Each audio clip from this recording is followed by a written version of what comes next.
Well, for the first time in this racing season, we're making our trip down here to Tunbridge to the fantastic boarded circuit. Now, I'm saying that it's the first time because if you are following the sport closely, you'll know that there's been a change of ownership here. Now, what a change of ownership will mean to this track, none of us really know. What we do know, though, from the entry they've received for this meeting, is that they've got contacts abroad, particularly in that 500cc sidecar event. Now, I say that in particular because I know that we always see good 500 solo racing here. I know we always see fantastic 1000cc sidecar racing. And looking at those two classes in this Battle of Britain entry, I know that this is going to be everything that we've seen here before.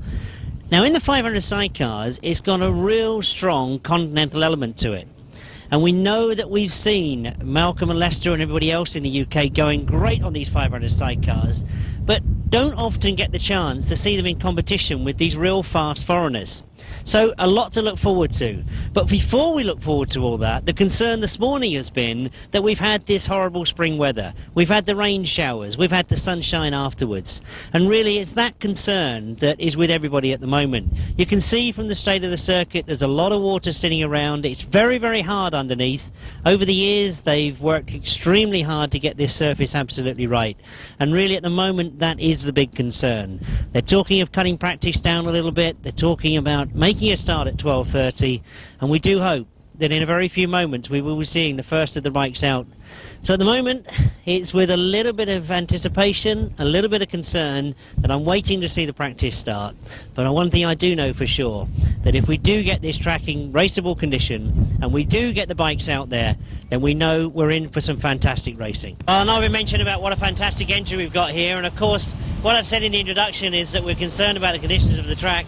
Leicester Goodwin, first of all, a fantastic 500 sidecar entry. Yeah, you know, the club's tried their best to get some foreigners over, and they've got one of the top Dutch over and two of the others, so hopefully we can create some good racing.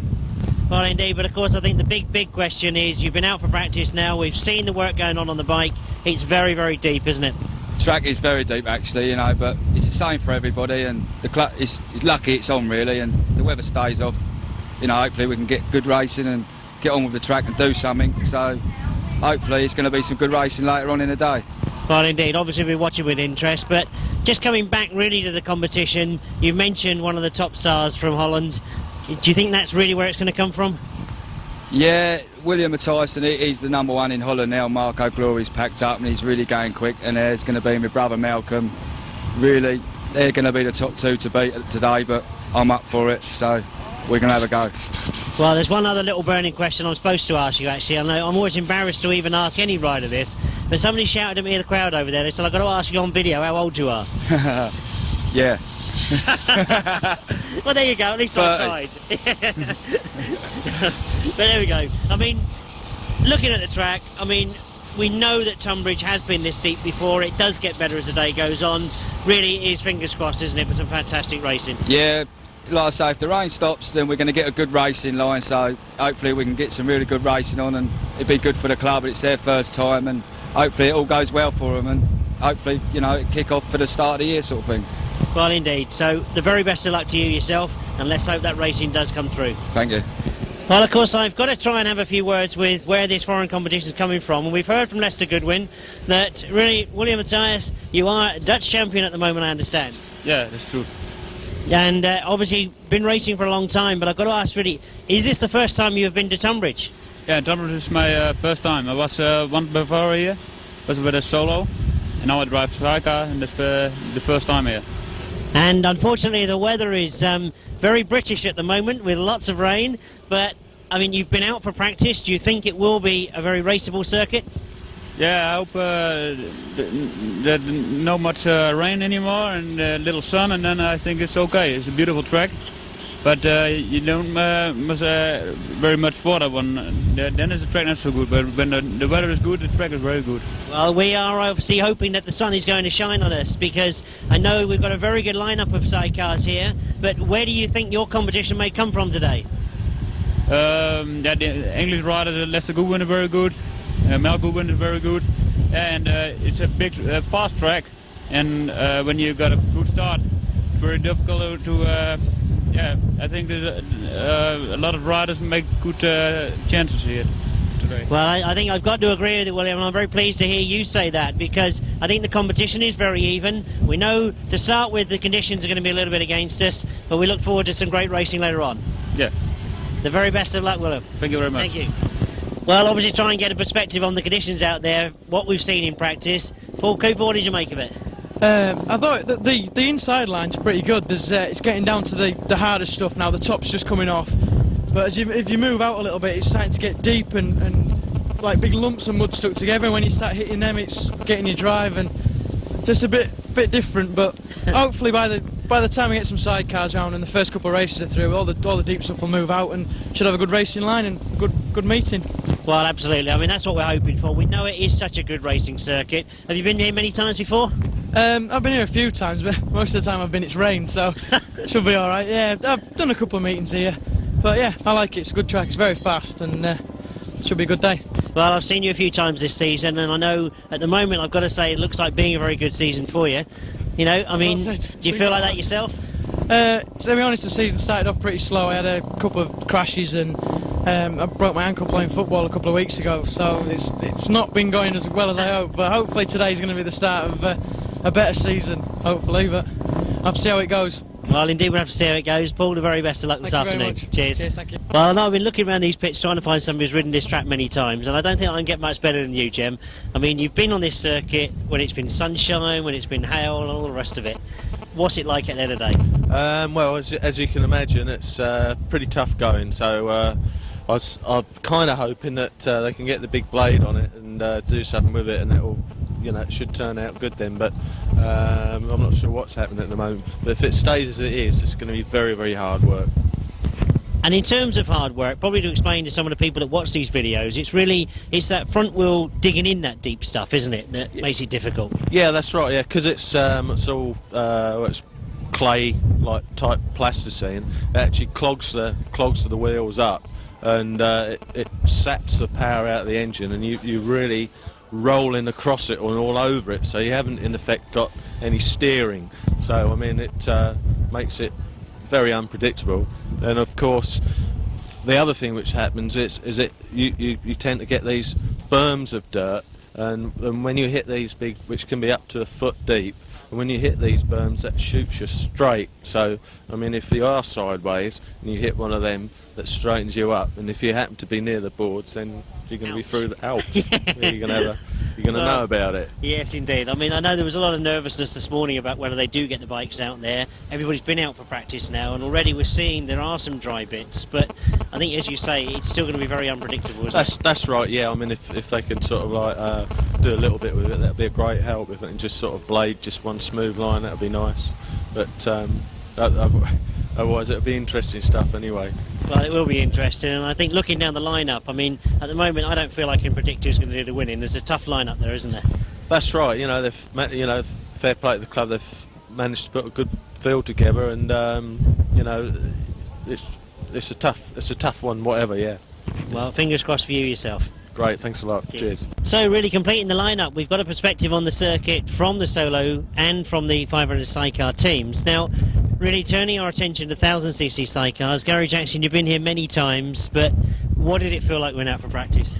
It felt okay, actually. A bit of dirt on the top, but there's a bit of grip underneath, which I was quite surprised, actually. So, I mean, if they could have scraped this dirt off, it would be brilliant, but I don't think they can. So we just have to hope that the weather is in our favour, and that if the rain holds off, it'll be okay. Well, indeed. I mean, we know this is such a fantastic circuit for 1000cc sidecars, and really that's thrown a little bit of a spanner in the works, but we've seen it before, haven't we, where it is wet to start with and it slowly dries out the day goes on. Yeah, it's an amazing track. I mean, it just dries off, and the wind here and the sun on it, and it just changes in a few hours. It's a completely different track. You think you've been in a different country, you know, and it is amazing for that. There's no other track like it for that. Well, that's right, and what I keep saying to people actually is there's no other track like it for the excitement of the racing that we see. I mean, if I look really through the competition this afternoon, I just really couldn't predict who's going to do the winning, and you must feel the same, really. It could come from any heat, couldn't it? It certainly can, yeah. I mean, it's tight today as well. There's only 3 heats, and then straight into a final. You just can't make one slip up, and yeah, with the track as it is, as you say, the competition is so tight, and everyone's in with a shout. I'm not going to predict anything. No, and I'm certainly not going to. Machinery-wise, I see you've got both bikes here. I mean, as a backup, or do you think you will be majoring on the Grasstrack bike? Yeah, well, as I've said, I mean, the track changes so much. It can go for a speedway bike so quickly. I think I'll start on the grass bike, but second heat could be on the speedway bike. I say it just changes that quick, so we've just got the option, really. Well, indeed it does. And I've got to say, at the moment, Gary, you look to be going superbly well, so you never know, perhaps we'll be talking to you a bit later on. Well, maybe so, I hope so. Cheers, Gary. Thank you very much. Well, as I said a few moments ago to Gary, really, we're trying to get a perspective from the 1000cc sidecars. It's a big circuit, we know that, but Ivor, you've ridden this track many times. Those conditions are going to change as we go through the day, aren't they? Yeah, I mean, obviously it depends on what rain we get, but if the rain can hold off now, it'll get drier and drier all day as the mud gets moved out. I mean, it's not really suitable for the speedway bikes at the moment, which is unfortunate. I mean, blowing my grass bike up last week is all I've got today. Just hope in the early heats I can get some decent enough results to add to hopefully some better ones later. So. Well, I was going to ask you that because I thought, well, I'm looking around at most people and they've got two bikes here, so they may be starting on the grass bikes and then moving to the speedway bikes if it changes, but you're going straight into the deep end then? Well, that was the plan. I was supposed to have both bikes here, but as I say, I did a lot of damage to my motor last week and there wasn't time to fix it in time for today, so I thought, well, I'll take the risk and come here with this one. Most of the time we end up using the speedway bike, so it's just with all this rain, it's just so heavy out there early on, it's untrue. So. Oh, that's true. It's going to be one of those days, I think, that it's going to change as we go through the programme, but really, I know it's an old cliche, but it's the same for everybody, isn't it? I mean, the racing is still going to be just as tough. Yeah, absolutely. It is the same for everybody. Say as it dries, it'll probably be, if it stays dry, it'll be an interesting day, because I think the grass bikes will certainly have the advantage early on, and then we just have to see what happens later. Well, indeed we will, and indeed I think from the crowd's perspective, really that does put just another angle on it. But if I look at the actual competition we've got in this, really, at a meeting like this, you've got all the top boys. Nobody really can predict who's going to be winning, can they? No, that's right. I mean, obviously we're without Rob today through unfortunate circumstances, but he would have been as likely as anybody to take it. But I guess there's probably any of 6 or 8 people who could win it today. You know, where it wouldn't be a surprise if they were to win it. Put it that way. So yeah. Well, absolutely. We can now just disappear and watch and see what happens as things change during the day. But Ivor, very best of luck. Thank you. Obviously, I've been talking to some of the other crews about the conditions of the track, but Matt Fumarola, I think what I want to talk to you about really is great start of the season. Yeah, it's gone better than we thought, actually. Come out last year, I actually got the measuring tape on the bike, and I got some dimensions off Gary, and we was about 6 inches off what we should have been. So we ordered it last year, and I think that showed last year when we had the 5th place at the Masters, and then again this year we had a few problems, but we were coming from the back, and it seemed to be going pretty good. When I watched the video, it scared me, actually. It's a horrible thing to see afterwards, isn't it? Because I know down at the Champion of Champions meeting, really the first big grass track we had this year, you know, you had some interesting tussles down there. Yeah, that's one way to put it, yeah. Yeah, I was having a problem with my gear change, and if you notice at the first straight, I'd go off the gate with everybody, and then by the time I got to the first turn, I was like near last, and we was having to fight our way through, but if anything, that was good. It blew all the cobwebs away, and it really got our confidence up to know we could come from the back if we had to, so we were well chuffed, yeah. Really absolutely. Happy. And again, if I can bring you in for a moment, because what we quite often do is compare this circuit to the speedway circuits. Of course, you are a crew that are doing both this season and going well. Yeah, well, I mean, the speedway has helped us a lot. I mean, since we've been racing on the speedway, we've been able to hit the corners a lot harder, and it's just brought our racing on sort of a real amount. And today it should be interesting. If it dries out, well, like we think it's going to, it should be quite akin to the speedway, and it's looking good. It's looking good. Well, I've got to say that seems to be the theme coming through from all the crews I've spoken to, that, you know, we are looking at the circuit drying out, so some very close and very fast racing. Guys, I wish you the best of luck. Thanks very much.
disappointingly gets pushed off to the inside. It is Dutchman Maik Groen with a stop to the front as they go round there. What brings to the ball side?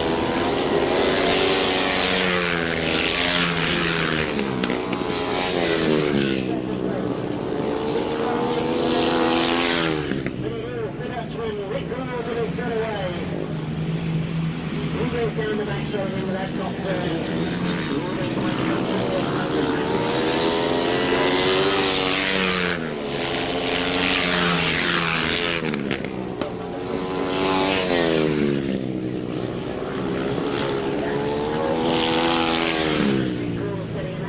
cracking pace to start the afternoon off. Conditions don't seem to worry him at all.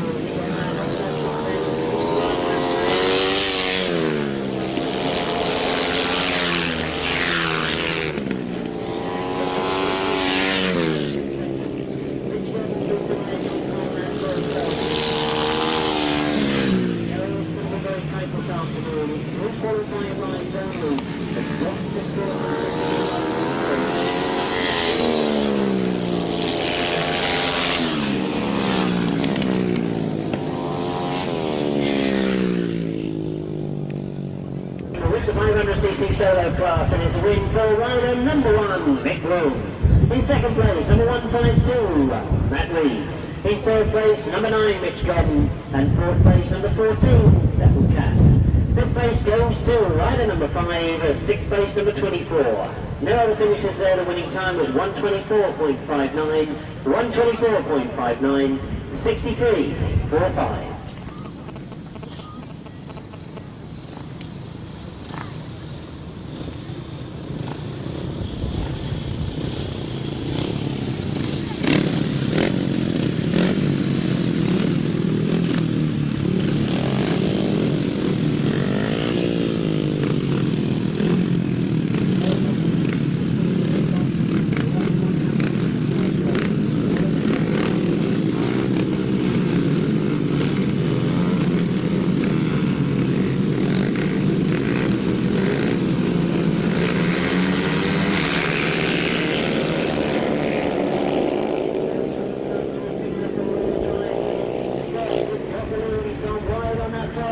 Jeremy Doncaster comes through the inside of it. Oh, looking at it now, having machinery in second place. And Jeremy Doncaster starts to be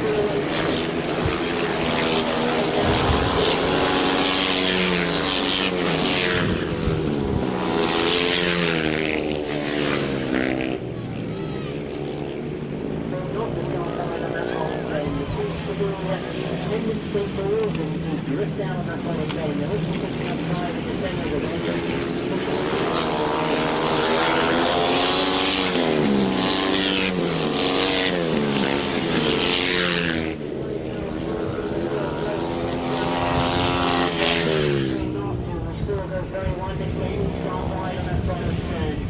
does look to be having problems on that bottom turn.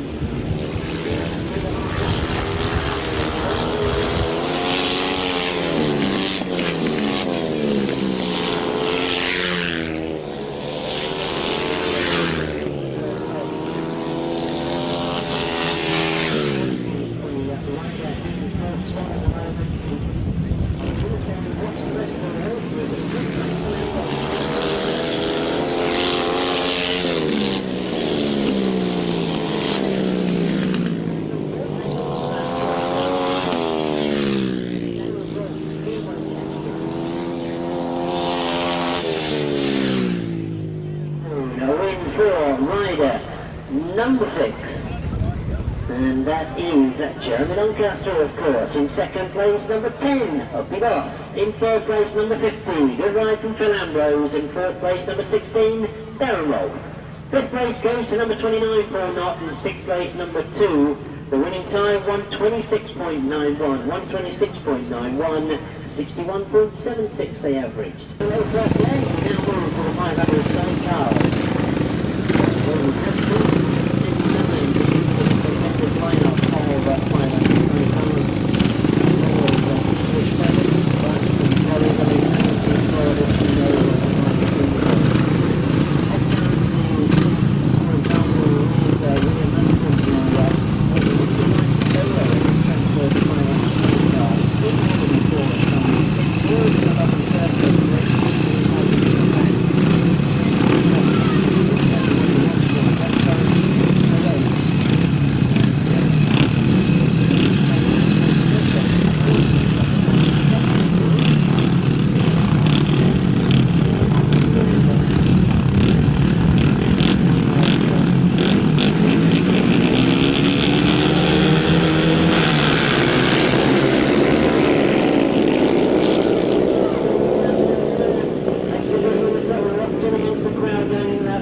well against them on that back straight in second place. Keith Drury is in second place at the moment. Right back and forth from the left of the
Sidecars in action, and the very first win for the visitors Roman. That of course is number 2, William Matthijssen and Owen Bowers. In second place, number 3, Lester Goodwin and Andrew Stevens. In third place, number 22, that's Keith Drury and Richard Webb. Fourth place, number 18, Crystal Hughes. Fifth place, number 1, Clive Willis and Michael Simpson. Sixth place, number 9, that's our other Dutch crew that was in that race, Gerben Schumann and Hessel Alwanen. Winning time 133.43, speed 57.45. So 133.43, 57.45. As we now see in race 4, the 500 sidecars in the hands of outfit number 4, Tig Hofstra from Holland and Andre Binneman. Up against outfit number 6, the very talented, seeing the program is number 6, but suspecting to come out as number 5, Malcom Goodwin and Gary Rockwell. Number 8 is Andy Kerrison and Steve Ashby. 49 is Brian Canning and George Stevens. 57, Mike Reid and Mark Thorpe. 71, Brian Palmer and Danny Hogg. We'll put a few seconds. We can in fact say that while he's out there and can't hear what I'm saying, the crew of Mike Reid will very quickly send you that from all friends and family. I'm not embarrassed with the price of £50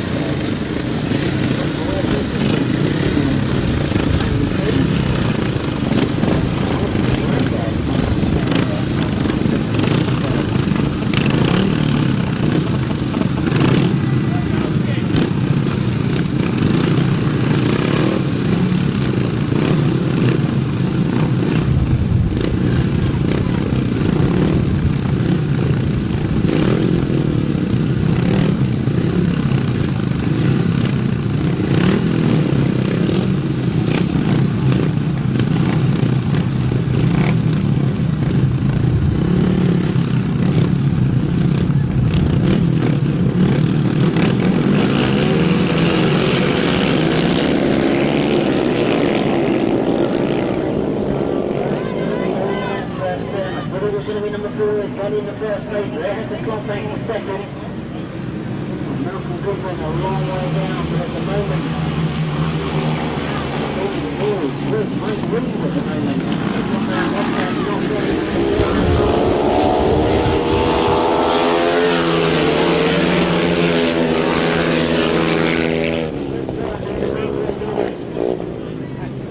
That's the first and second as they go in and out bottom two. No changes for that third place from the challenge. Tremendous ride from Maik Groen and Mark North.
It was indeed a great win for outfit number 57, Maik Groen and Mark Floor.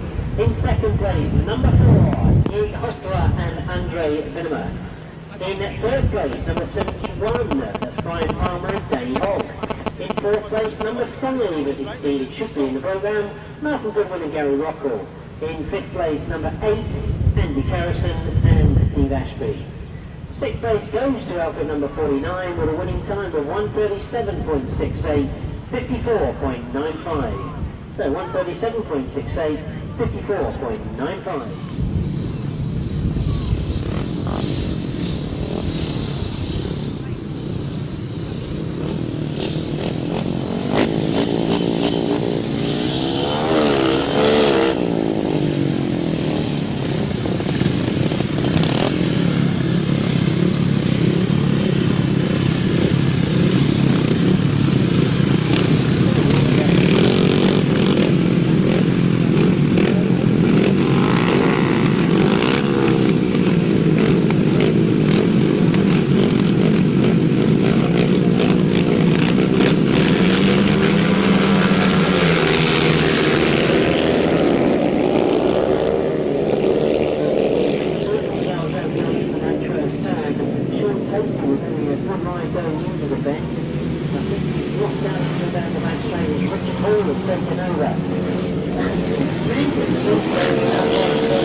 it really certainly looked quick, and I can now confirm that is the quickest we've seen anybody go this afternoon. A win in race 5 for number 3, Richard Hall.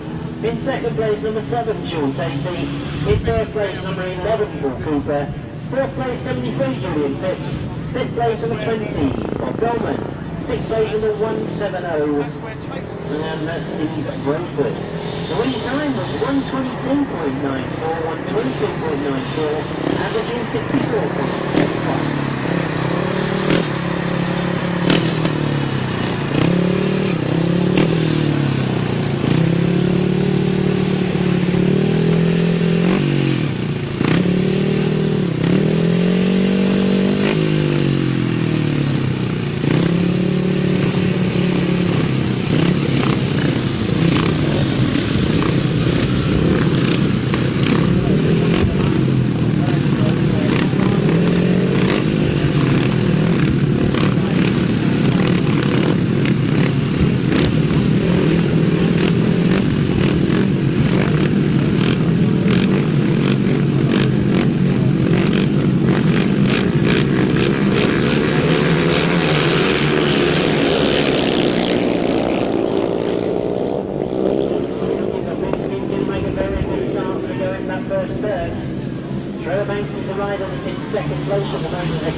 In second place, leading all the way, number 8, Vince Kinchin.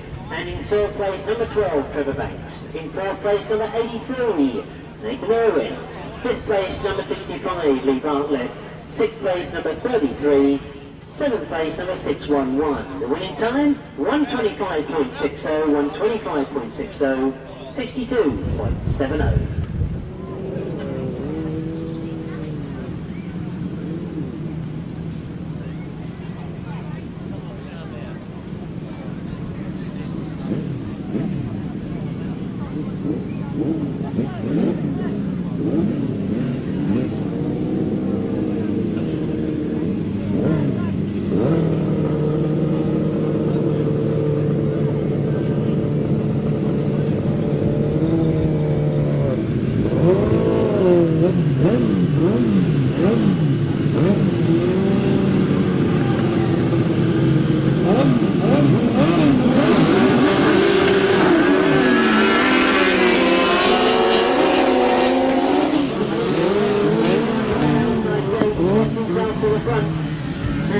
closing up quite a gap because Robert Chris Winterburn have held up everybody else in that first stand. It's allowed John Halsey to get away.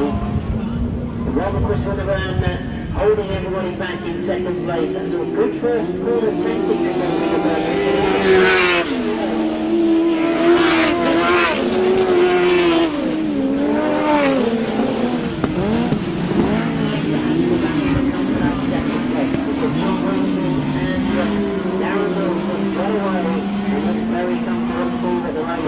But look what's happening in second place.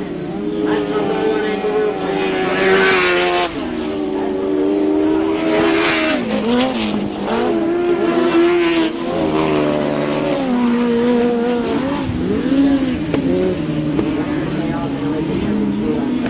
With a very experienced crew in front of the Robert Chris Winterburn.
In second place, number 148, Robert Chris Winterburn.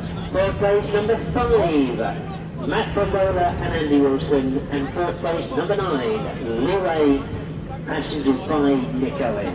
Fifth place goes to number 4, James Rogers and Damien James. And sixth place, outfit number 2, Nevill Penfold and Colin Hill. 132.12 was the time. Speed of 58.26, 132.12, 58.26. His place is taken by the reserve in the programme, Duncan Fish and John Woods. So, on for the first time, going very, very quickly in practice, number 23, Gary Jackson and Carl Pugh. They're out with 18 from Bickley, from Sevilla. 17, Dave Steer and John Richards, and that's going to be a partnership for Grasstrack this season. Dave Steer and John Richards. That's where the first time in the practice this morning.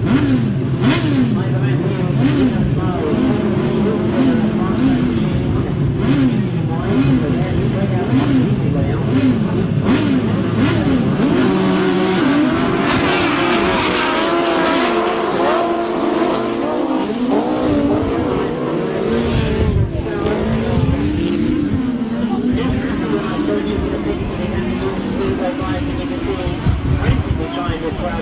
the throttle there, he's got problems straight away. Has it come back on song? It seemed to pick up again as he went into the bend. The body had problems coming out of that top bend.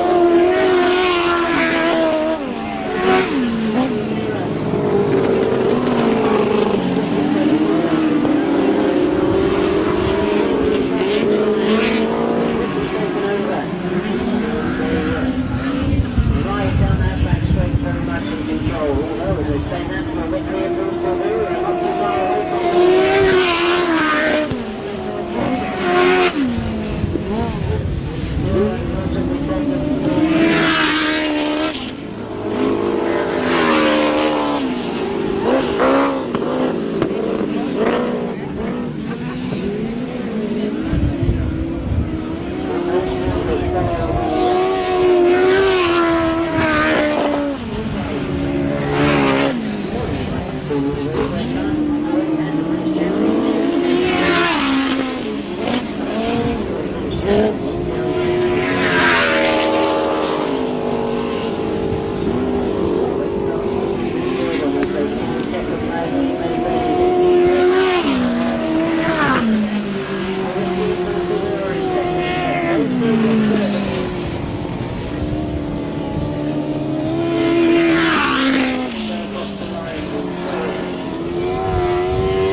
23, Gary Jackson and Carl Pugh. In second place, number 18, Paul Bickley and Paul Silvera. In third place, number 17, James Spear and John Richards. Fourth place, number 7, that's Paul Johnson and Jason Gill. Fifth place, number 8, that's the reserve coming in, Duncan Fish and John Woods. And in sixth place, number 15, Ivor Matthews and Tony Miles. Winning time was 132.65, 132.65, 57.93 the average speed.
The last of the first leg rides, and we were with the 1000cc sidecars. A win for outfit number 60, Richard Thomas and Kevin Woodley.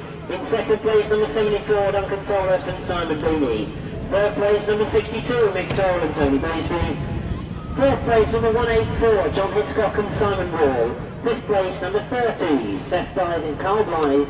And in sixth place, number 183, Ian Leavis and Philip Phillips. 131.79 was the winning time, 131.79, 58.47 they averaged. So 131.79, 58.47 the average speed. As we now indeed turn our attention back to the solo class.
miles before.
Second win for rider number 1, Maik Groen. In second place, number 22, that's Andre Foley. In third place, number 170, Steve Braithwaite. And in fourth place, number 20, Bob Diamond. Fifth place, number 611, John Cox. And sixth place, number 73, Julian Phipps. Seventh place, number 2, Craig Smith. And winning time, 123.16. 123.16. Eighth place is 64.54. Now, that is a very quick time, but looking back at those first leg races, those times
number 14, Steppenka.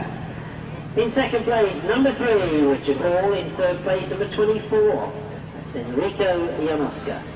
In fourth place, number 16, Darren Moll. In fifth place, number 29, Paul Knock. Sixth place, number 65, Lee Bartlett. And seventh place, number 83, Nathan Irwin. Winning time, 122.13, 122.13, 65.35, the average speed. So 65.35, I think that's the quickest we've seen so far.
Second time. Well, what better in your second ride than to go out and get a second win? That's exactly what happened. Rider number 2, William Matthijssen, with passenger Owen Bowers. They get the first place once again. In second, number 5, it is Malcom Goodwin and Gary Rockall. In third place, number 22, Keith Drury and Richard Webb. In fourth place, number 8, Andy Kerrison and Steve Ashby. Fifth place goes to number 1, Brian Willis and Michael Simpson. And sixth place, number 49, Brian Canning and George Stevens. 130.63 was the winning time, 130.63, 59.22 the average speed. So as we go past the adverts and those wonderful pictures in the centre of the programme, we move to race 13, and a very important advert for those of you that are interested in 1000cc sidecars and Collier Speedway. There are the fixtures for the Super Cup Series for 2002. A lot of travelling by will be from this part of the world, but we've got Kings Lynn on the 13th, Brackington on the 20th. That's literally head for Scotland, hit Carlisle and turn left. Dead easy to find. Wednesday the 24th, that means a day off work for me, that's the one at Coventry. And on Tuesday the 6th, that's live the Isle of Wight. I reckon that they've timed that one when the kids just finished school, so they're better excuse to go across the other line to get up to those.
Second place goes to outfit number 4, that's T. Hoekstra and Andre Manila.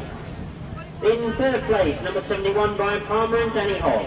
In fourth place, number 9, Erwin Schumann and Hassel Unweller. In fifth place, number 18, Chris Salisbury and Gary Hughes. Sixth place, number 57, Mike Reed and Mark Ford. 132.14 was the winning time, 132.14, 58.25.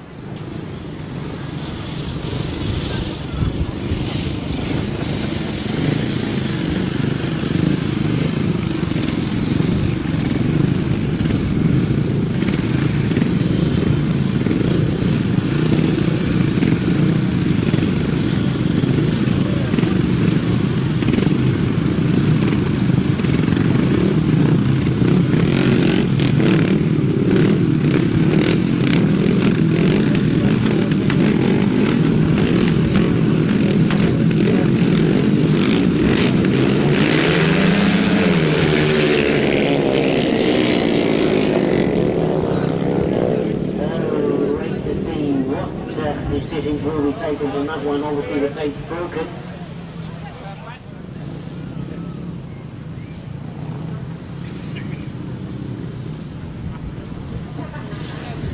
Well, I can now confirm exactly what has been the decision and the outcome of what happened. So the length of the 12 was that seemed to be the cause of the tape breakage. So we will go back 15 metres. We quickly saw one of our start markers marking the 15-metre mark. They will indicate the further rate, that's where we start from. The rest of the bike will come to the tape once again. So, further range to lower where it's moving. Absolutely will get into first turn. And anticipate the tape. Well, we're always about discussion about this sort of thing we go. We will arguably travelling at fastest speed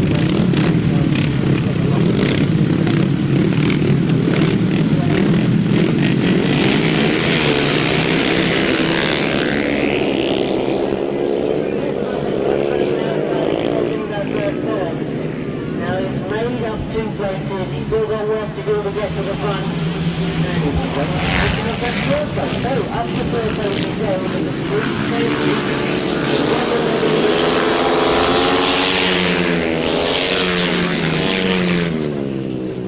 Andrew Appleton, and he's quickly been called by Jeremy Doncaster. Jeremy Doncaster. Now people who are really watching through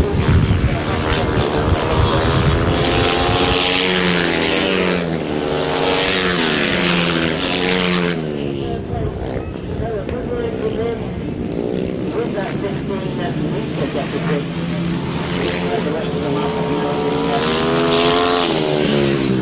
place.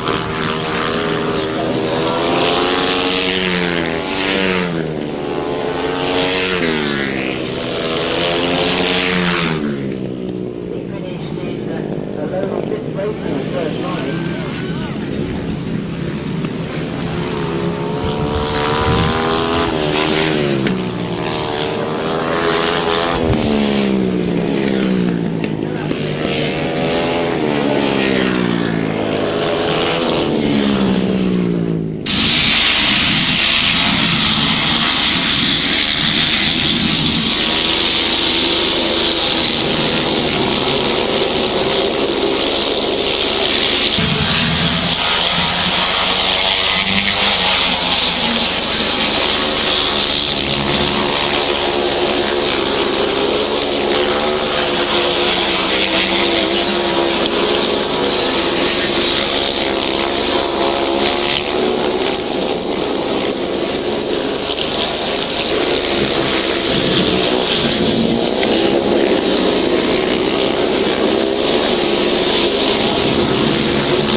Going to make it 2 lines, 2 wins from rider number 6, Jeremy Doncaster. In second place is rider number 5, Andrew Appleton. Third place, number 12, Trevor Banks. Fourth place, number 152, Maik Groen. I've done it again, haven't I? Matt Reed. And in fifth place, number 33. Sixth place goes number 11. And the winning time, 121.53. 121.53. Speed 65.83. 65.83. We now move to race 15 in your programme. And we see results there. Number 10, number 7, Sean Pacey. Both of those had second places. Mitch Gordon had a third.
in fourth place at the moment. Also looking at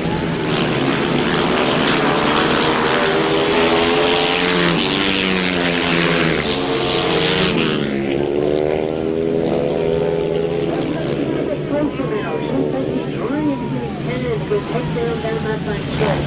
That's still looking off with really quick. On the exit of the gate, then into space.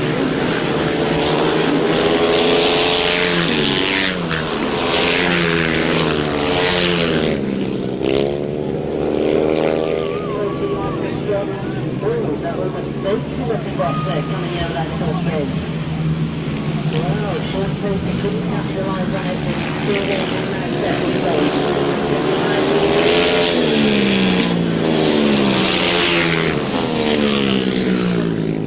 Just hangs on to it.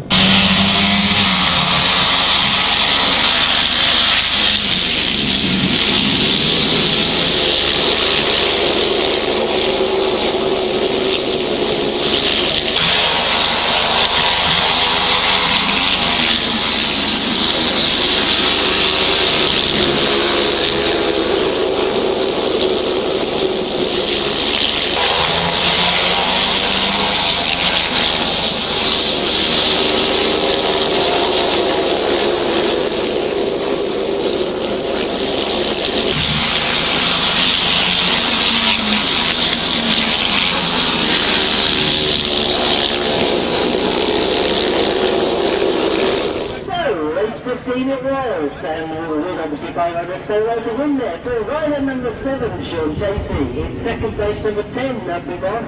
Third place, number 9, Maik Groen. And fourth place, number 8, Duth Champion. Fifth place goes to number 42, Leg Phillips. And sixth place, number 50, Fernando. 122.53 was the winning time. 65.03 the average speed. 65.03. So we now change tracks again. We move to 1000cc sidecars.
Very involved in the sport of 1000cc sidecar racing, £20 for the fastest sidecar of the afternoon.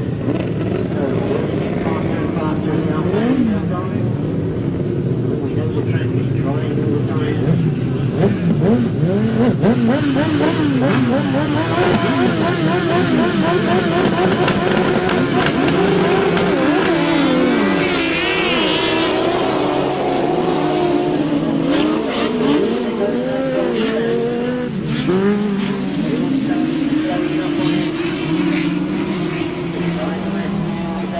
Thomas looking to move through. He's up in the third place now as they go into this bottom turn. Right, Paul Johnson that's in second place.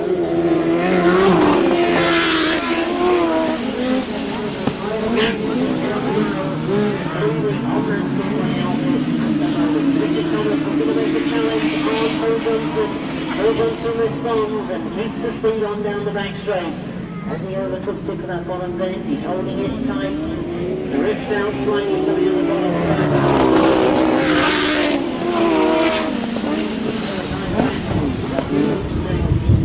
Standing authority, he's unaware of the battle that's going on in second place. And of course Ivor Matthews had that disastrous result in his first ride. Whatever the problem was, they didn't make it sorted for sure.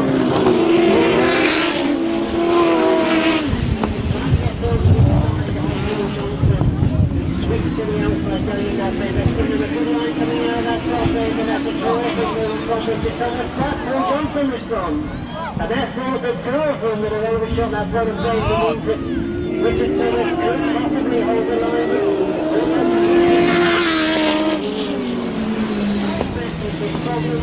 Just as they got to the line, I think it means that Paul Johnson got a race victory.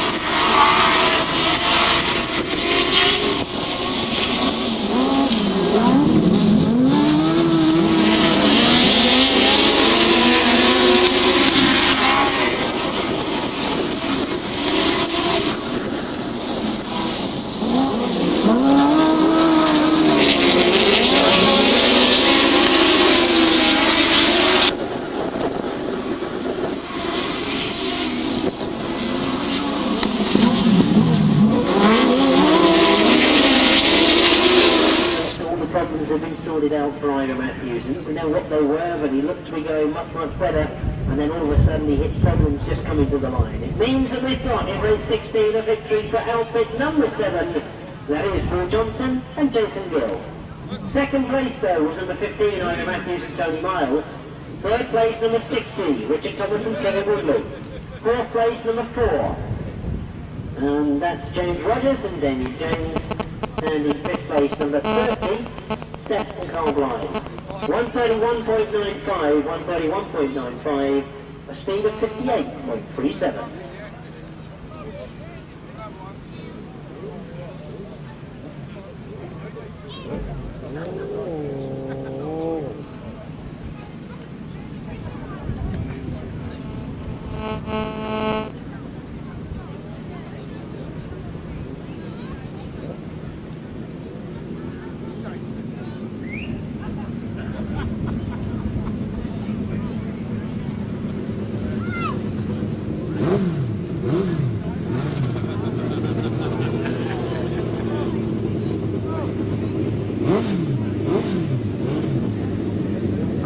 Back at the first leg results, Mick Groen goes in this one, he had a third.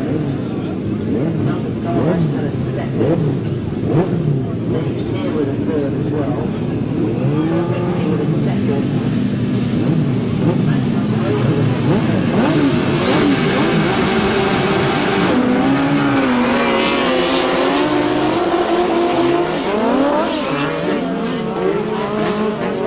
In second place. Remember the first team that was involved in, very good second place, but it was all about holding up the opposition and stopping them getting through.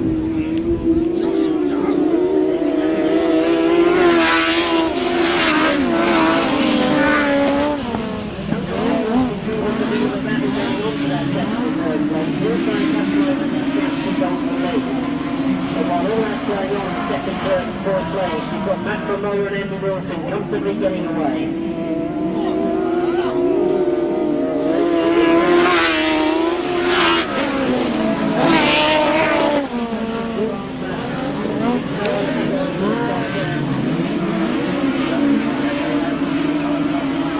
Back again. Robert Winterburn looks to be pulling away from stage C to consolidate that second place. He's just one more lap to go.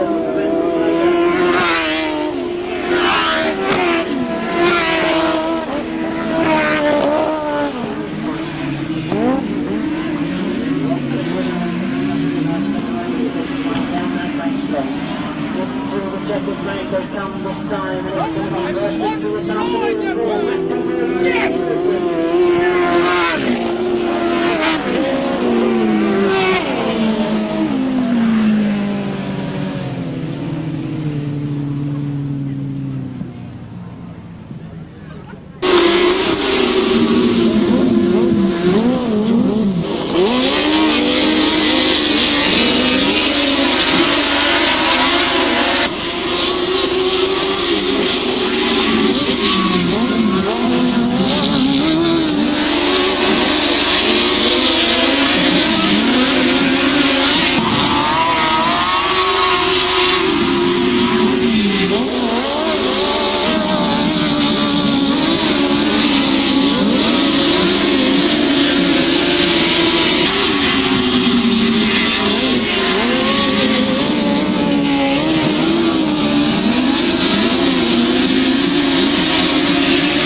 place number 148, that's Rob and Chris Winterburn. In third place number 17, Dave Steer and John Richards. Fourth place number 62, Mick Tower and Tony Baisby. Fifth place number 74, Duncan Tolhurst and Simon Beattie. Sixth place number 18, Paul Bickley and Paul Silvera.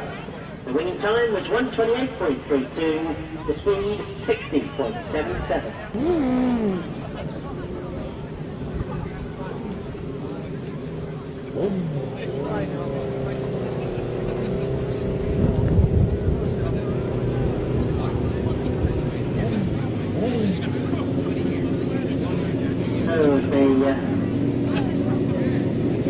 Come to the line for race 18. What an interesting one it promises to be. This is a very, very tight run moving.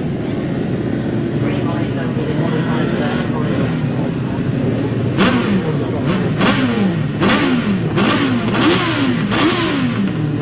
Darren Wilson. Gary Jackson and Carl Keith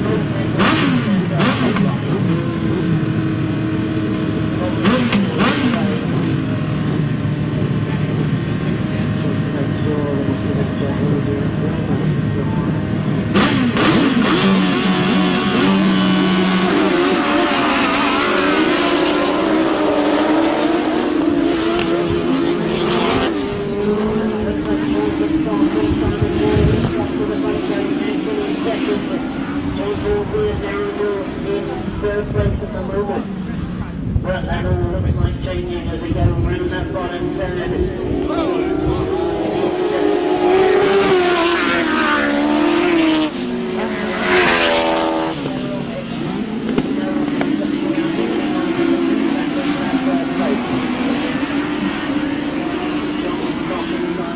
And John Halsey trying to go around the outside of Gary Jackson as they go into that bottom turn. Well, he's certainly letting Gary Jackson know.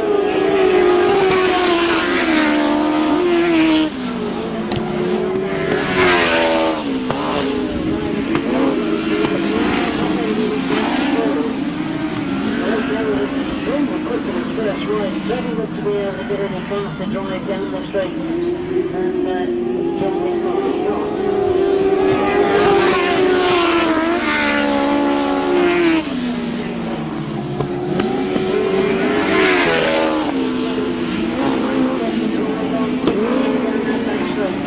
Working hard to try and get some drive on the outfield very, very soon. And those who have been tremendous battle for second place.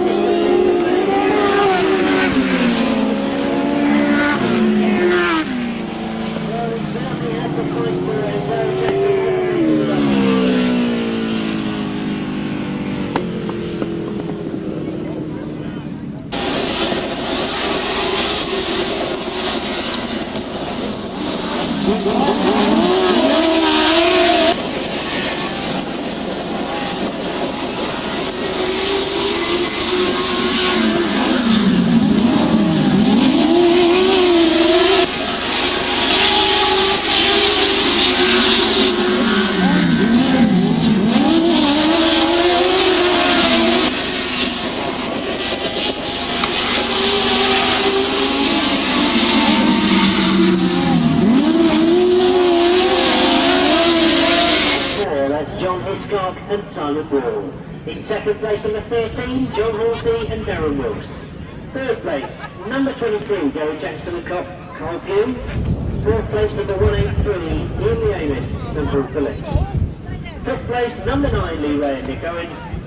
And sixth place, number 8, that's Duncan Fish and John Woods. The winning time, 129.53, 59.95 the average.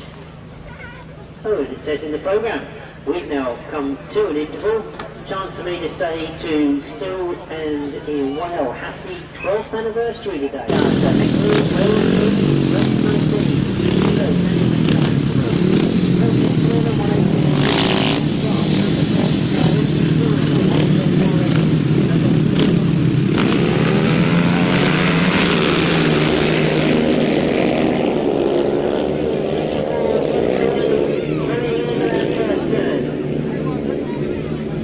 Sort themselves out on that far side, and it is at the moment number 10,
In second place, number 1, Maik Groen. In third place, number 3, Richard Hall. In fourth place, number 152, that's Matt Reid. And fifth place, number 73, Julian Phipps. Sixth place goes to number 83, Nathan Irwin. And seventh place, number 2, Craig Smith. The winning time, 120.85, 120.85, 66.38, that average speed. So let's quickly look at race 20, because we've now seen that Maik Groen won't go to the final on maximum. He's had 2 wins in the second. Watching Jeremy Doncaster do. He's had 2 wins as well. He goes in this one. He's up again. Short taking number 7. He's had a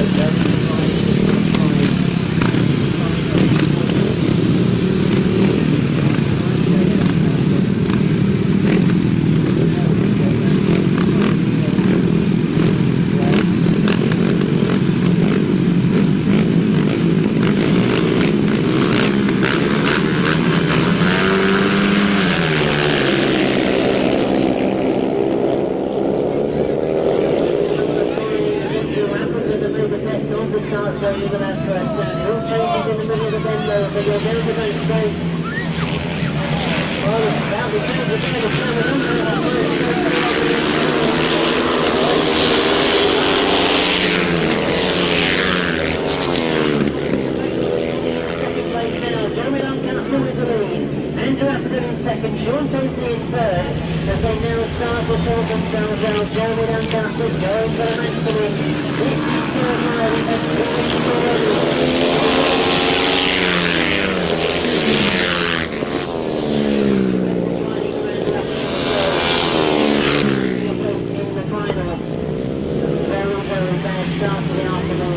good ride.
for rider number 6.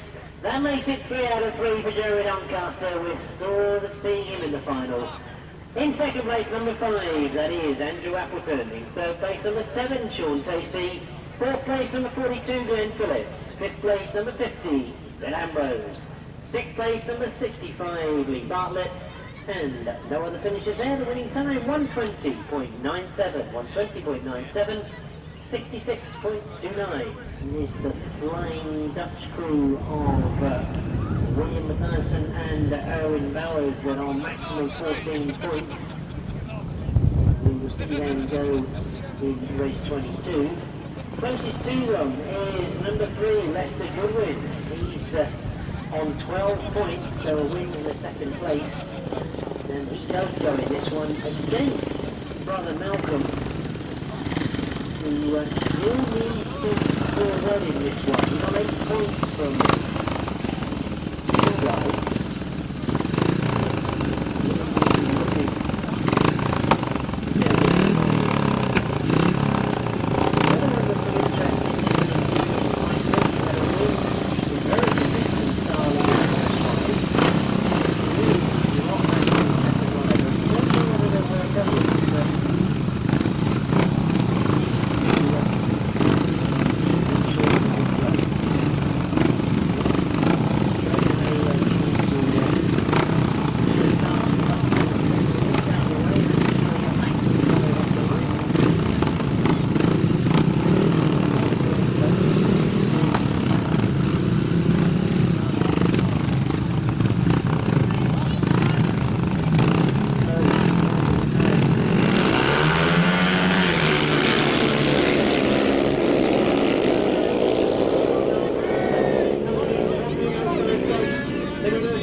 But Malcom Goodwin is well away. He really had to get a good result in this one.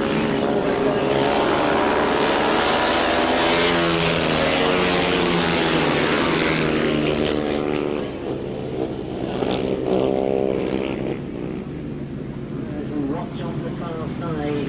I'm not thinking that Malcom Goodwin has been playing the machinery this afternoon. He looks for a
outfit number 5 that goes in first place. In second place, number 3, Lester Goodwin and Andrew Stevens. In third place, it's number 9, Gerben Sherman and Hessler Averna. In fourth place, number 22, Keith Drury and Richard Webb. In fifth place, number 1, Clive Willis and Michael Simpson. In sixth place, number 57, Mike Reed and Mark 4. 130.06, 130.06, 59.60.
So I can hear the applause from the crowd, and he's very, very pleased to see that William is up on his feet.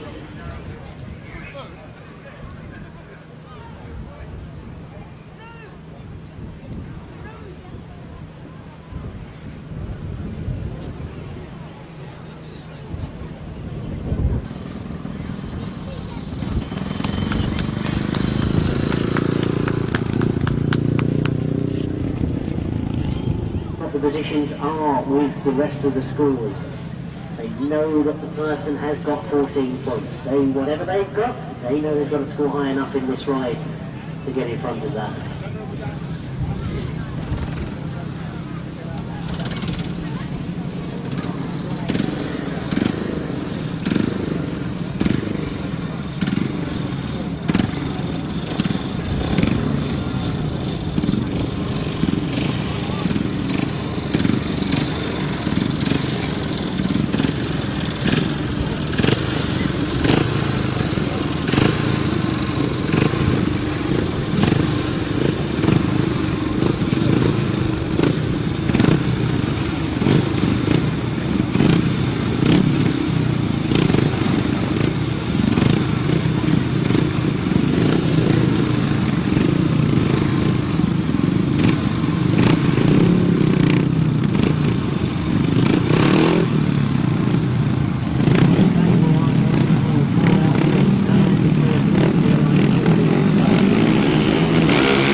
Second place in front of the Dutch crew, youngster and Nevill.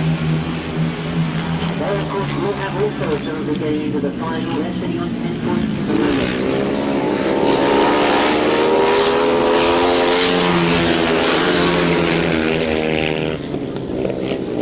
That does mean that we have the time to hit the final on those two rides only. But Ryan Farmer looking for maximum points in this one. He could make his way into the final.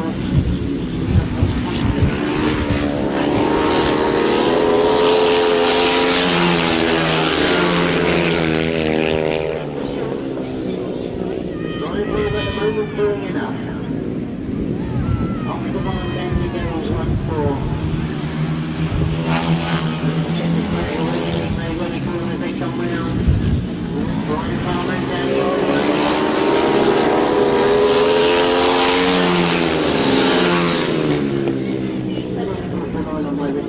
correct?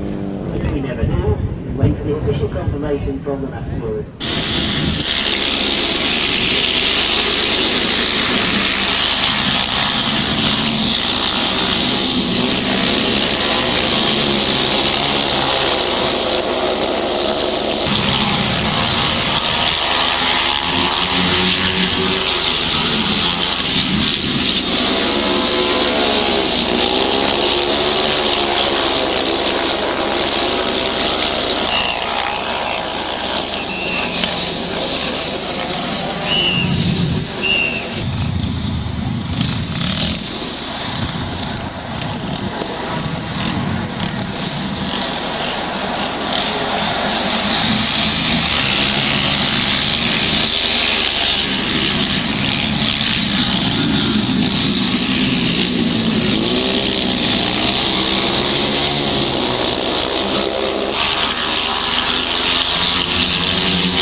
of rider number 71, Brian Palmer and Danny Hall. In second place, number 18, Chris Salisbury and Gary Humes. Third place, the Dutch crew, number 4 of T. Hoekstra and Andre Benima. Fourth place goes number 49, Brian Canning and passenger Steve George. No other finishers there. The winning time was 133.74, 133.74, 57.26.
Well, I think that was just the third leg right. We've still got the finals to come.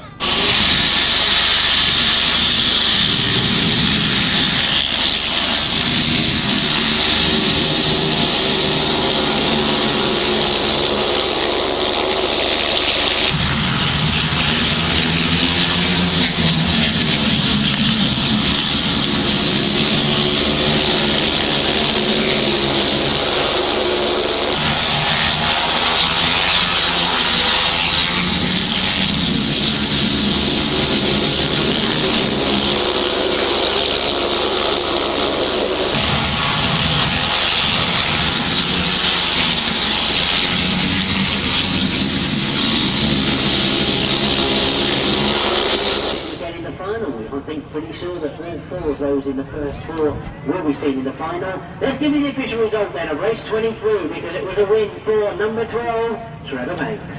In second place, number 24, Enrico Yamasca. In third place, number 8, Vince Hitchin. In fourth place, number 14, Stephen Catt. In fifth place, number 29, Paul Knopf. And sixth place, number 11, Paul Cooper. 123.24 was the time, 123.24. 64.48 the average speed. So just one more qualifying heat to go, and then we can work out exactly how it is that goes into that big solo final. It's race 24 in the program. Rob Dolman will go to his get ready now. They continue practicing on the speed of the same get to the full start field. Right towards down here, number 22, Andre Foley, to the line.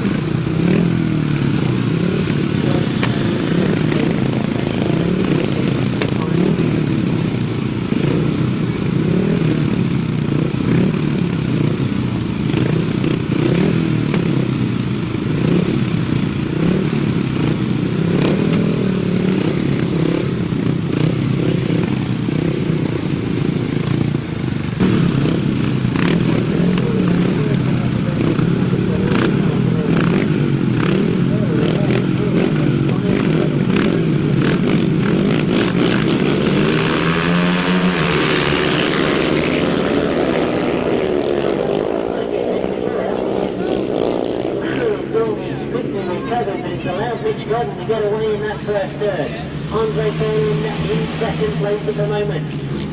Ryan Hard, even out Stockholm, stretched it too much.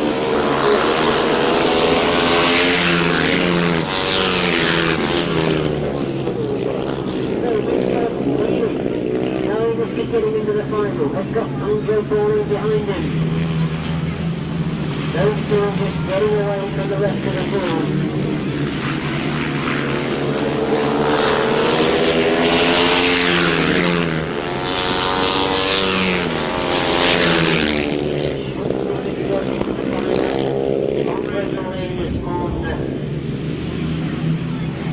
Top points as well. Pushing hard as he comes round.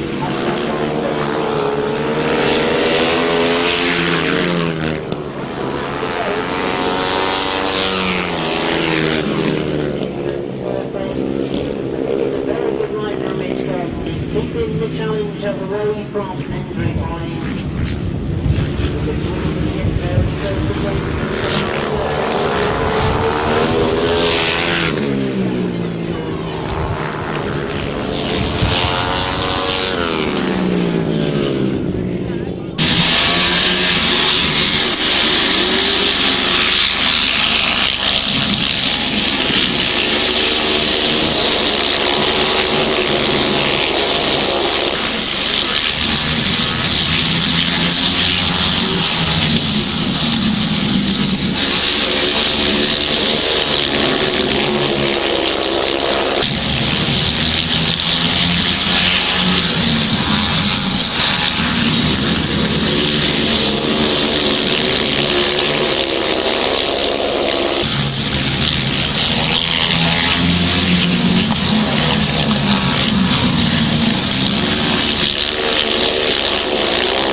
In second place, number 22, that's Andre Boyd. In third place, number 20, Bob Dolman. Fourth place, number 16, Darren Roll. Fifth place, number 611. I should know who 611 is, that's John Cox. And winning time, 124.51. 124.51. A speed of 63.51. The points at the moment are Alfred number 13, that's John Halsey and Darren Ross. They go in the very last race on the third leg line. They're on 12 points. On 11 points we've got Richard Thomas. We've got, you can see where Richard Thomas goes. He's in race 26. Number 5, that's Fumarola. He goes in race 27 with John Halsey. Looking at race 24, we've got rivals Frederick the Bird, Will Johnson.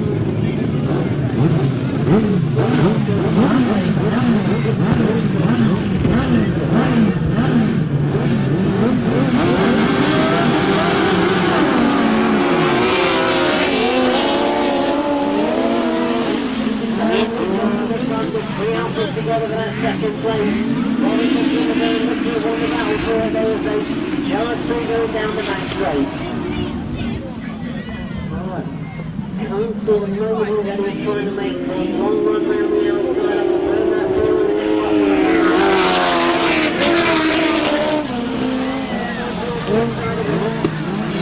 Nevill trying to get that place back again. He's still got to get up in the third. Remember that he had a win in his second ride, so he's certainly been touring well. Hopefully to a good team in the final. As they go round past that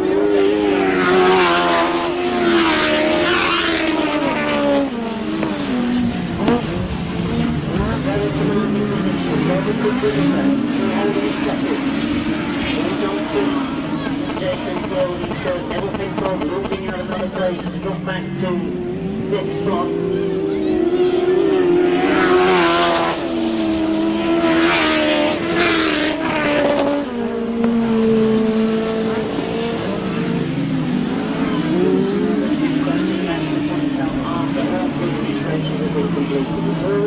Very tight for the sidecars on just 3 rides, and as the checkered flag goes, we'll do no more than that.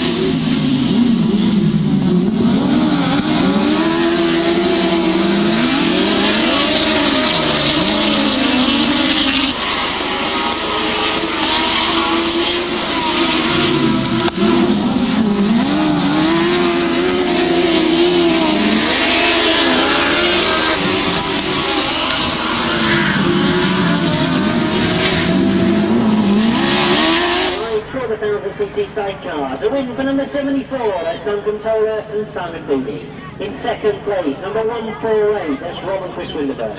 In third place, number 7, Paul Johnson and Jason Gill. Fourth place, number 18, Paul Bickley and Paul Silvera. In fifth place, number 30, that is Seth Blythe and Carl Blythe. The winning time, 127.81, 61.12 there.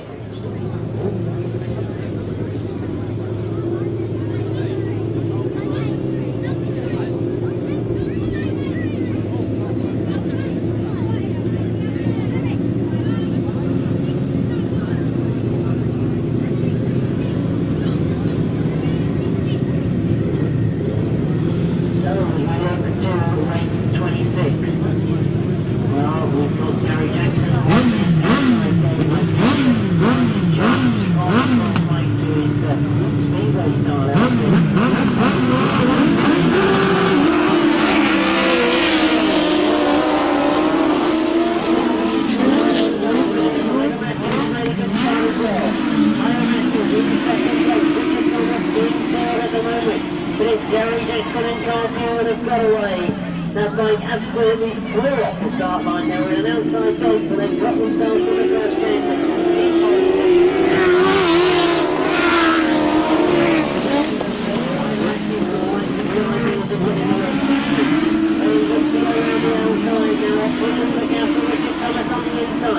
Richard Thomas, I think, has realised that he's trying to close up on Ivor Matthews because he knows all the time that he pushes for trying to get that lead. He pushes the gap.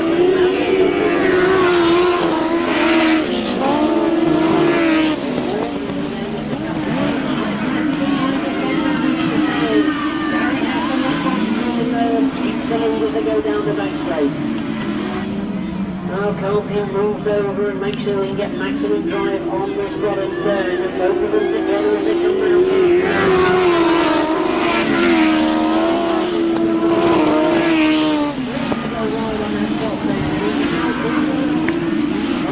Under control and getting straight down the back straight. While all that's going on, Richard Thomas and Kevin Woodley can only watch to see what's happening in the checkered flag goes up.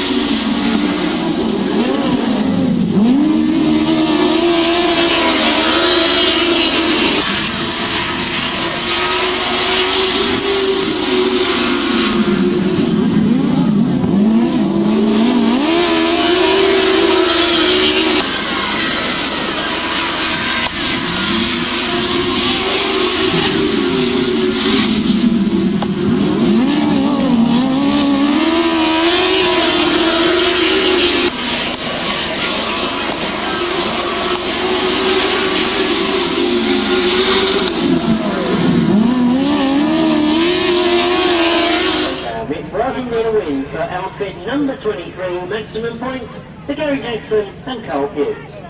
Second place to number 15, that's Ivor Matthews and Tony Miles.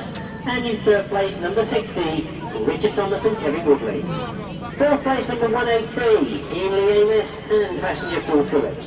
Fifth place, number 4, James Rogers and Damien James. And at sixth place, number 9, Lee Ray and passenger Nick Owen. The winning time, 129.41, 60.03. For race 27, I can tell you that race 25 is looking at getting that £20 from the donation of Andy Selman, Classic Paving and Groundworks. And he's put up 20 quid for the fastest sidecar at the moment. It is race 25, Duncan Tolhurst and Simon Beattie. And I should have said that it's a happy anniversary to Lorraine and Duncan this afternoon, 18 years married. 26 said, so not quite there yet, but happy anniversary to Lorraine. The sport of Grasstrack.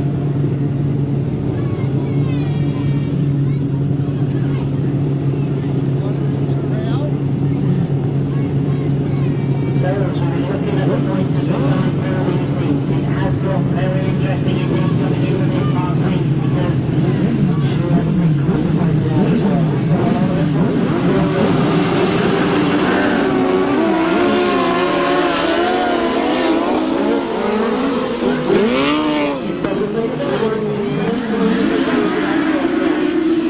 Hiscock and Simon Wall.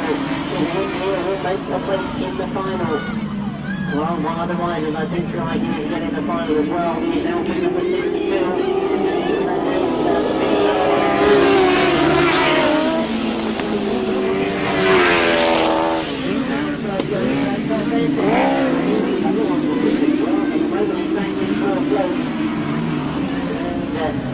I can only assume that there are problems for John Halsey at the moment. Matt over looking how to go and get round the outside of John Halsey.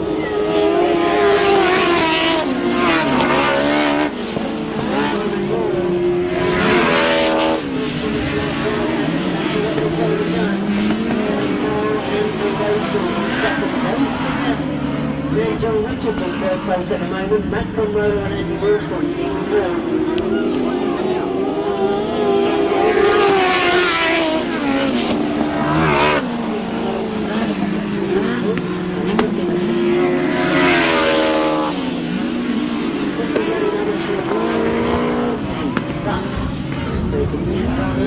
To try and get maximum points by the look of it. It's the second match, it's number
184, that's John Hiscock and I really said it, didn't I? John Hiscock and Simon Wall, of course. In second place, number 62, Mick Toll and Tony Daisby. Very, very close on the line. In third place, number 17, Dave Steer and John Richards. Fourth place, number 5, Matt Fumarola and passenger Andy Wilson. Fifth place, number 13, John Halsey and Darren Wills. Sixth place, number 8, the reserve Duncan Fish and John Woods. 130.02, 130.02, 59.62. And as it says in the programme, there now will be just a very short interval while we calculate all the points and decide who it is that goes in the finals. As soon as we've got them, I'll give them to you. Chance to perhaps grab that cup of tea, coffee, bite of food, whatever, pint of beer. It's all there for you. A chance to look at the photographs on offer from the Alan Wales service. Also, track racing review, we've got a stand here as well if you want to catch up with what's going on in the Grasstrack of long track racing world. Getting, of course, that we've got good representation in the semi-finals being run today abroad in the long track series. I wish those guys the very best of luck and hope that we're going to see them getting into the first round proper at Bielefeld. Yeah, that was the first year we got 500 Sidecars here as well. Malcom Goodwin, Harry Jones got a win then. I know that Marco was in the big county today. And 1999, last time it was run, what's the names on there again?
again.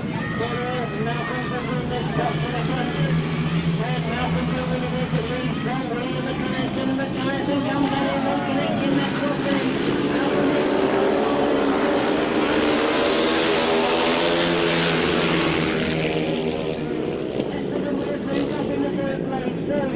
Both of them can have a go at the Matthijssen now, as they go round that top end. It is Matthijssen that tries to get down the outside this time. But Malcom Goodwin is down, and Malcom Goodwin stays just in the lead. Malcom Goodwin and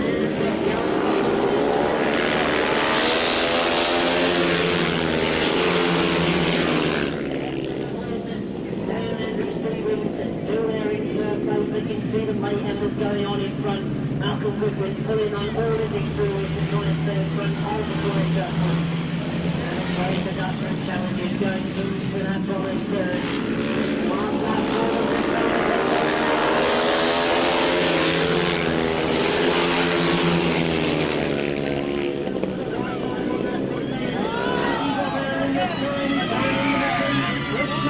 Malcom Goodwin could come back to them, but it's Matthijssen at the moment. He goes into the last turn and is already opening up the gap between first and second. Malcom Goodwin already lost.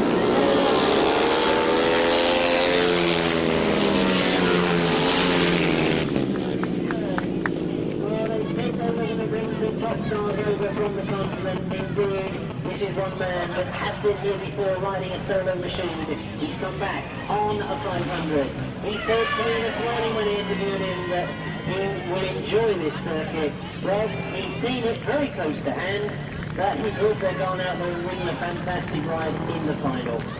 I can't think what to say really. Malcom Goodwin tried everything he possibly could, but what a brilliant rider.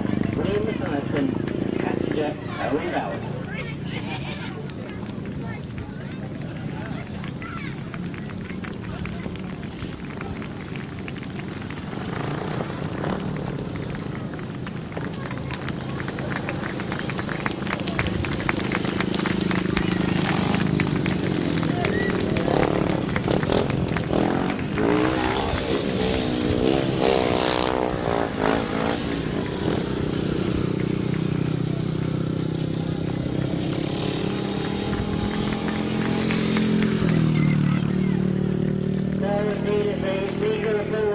Their way back to the pits. We'll be seeing them up on the winner's rostrum as soon as all the finals are finished. So I hope you're all going to stay for that. So let's give you the official result for the first final this afternoon. 2002 Battle of Britain 500 Sidecars was won by outfit number 2, William Matthijssen and Owen Bowers. In second place, number 5, Malcom Goodwin and Gary Rockwell. In third place, number 3, Lester Goodwin and Andrew Stevens. In fourth place, number 71, Brian Palmer and Danny Hogg. In fifth place, number 4, Jay Holstra and Andre Beeman. And in sixth place, number 22, Keith Drury and Richard Webb. 137.59, 137.59, 55 exactly they averaged. Lovely boss, great to see him back here in the UK.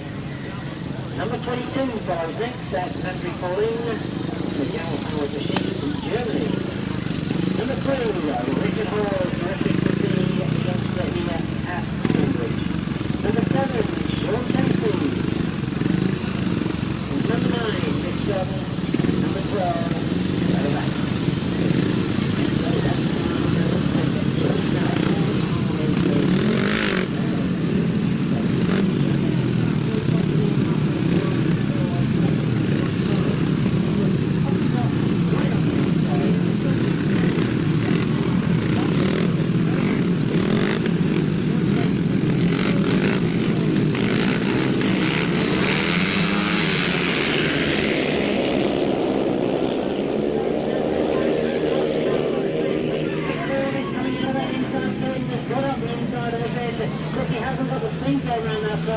Jeremy Doncaster in the tanker and going away down the backstage.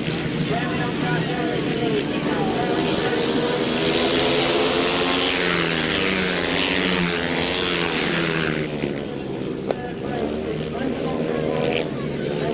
off that big end, the gap was starting to open. Jeremy Doncaster leads.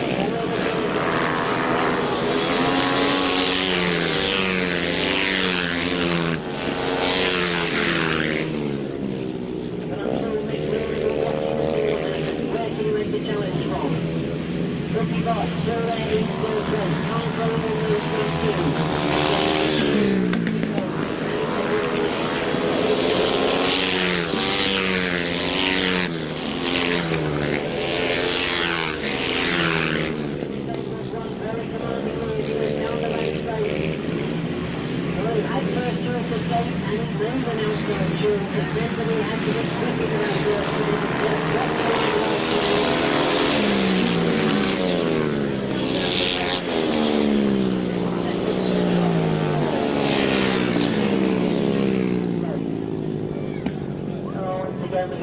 congratulations to the 500cc solo riders. Battle of Britain winner for 2002 is a lot of the crowd's favourite, Jeremy Doncaster.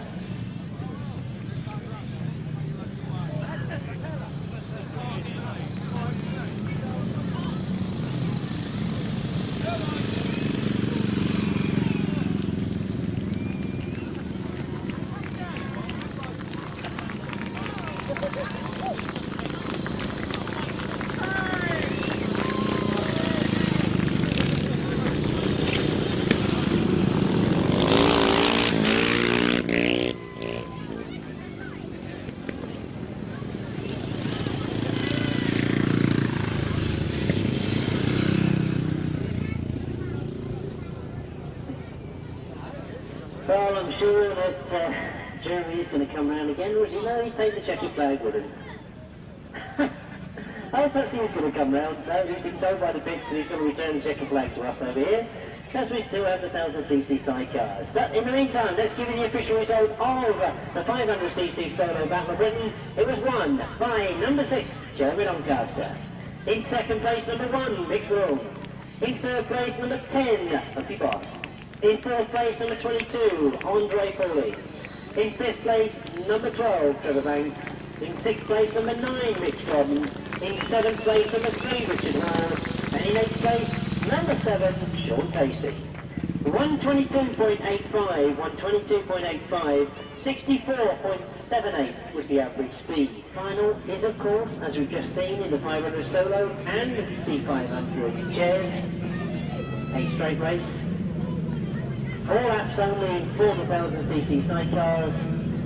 Now, what mix of speedway outfits have we got? Gary Jackson on a speedway style machine. John Hiscock, who we've seen made some brilliant starts this afternoon. He's on speedway style machinery. Richard Thomas, that looks to be his Grasstrack machine. John Halsey. Now, in fact, John Halsey had problems with his speedway machine, so he's in fact come out in the final on his Grasstrack outfit. Rob Winterburn, Chris Winterburn on Grasstrack style machinery. Duncan Torres, speedway machinery. So, 3 and through. Where will the advantage be? Interesting that Duncan Torres was the last one to be able to choose a place, and he's ended up with that very inside gate. That we made a good start earlier on. He was in one of these outside gates. I think Gary Jackson's quite rightly chosen gate number 5, as I would call it, from the inside. Richard Thomas obviously to come on the outside of him.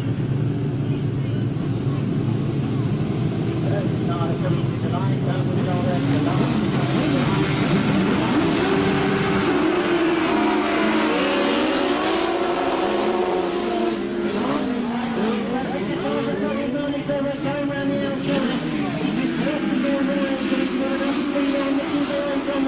Down the back straight. He's got Duncan Torhurst in second place at the moment, but Gary Jackson will take second from him. They will go very quickly with this thing, but Richard comes in with a winner.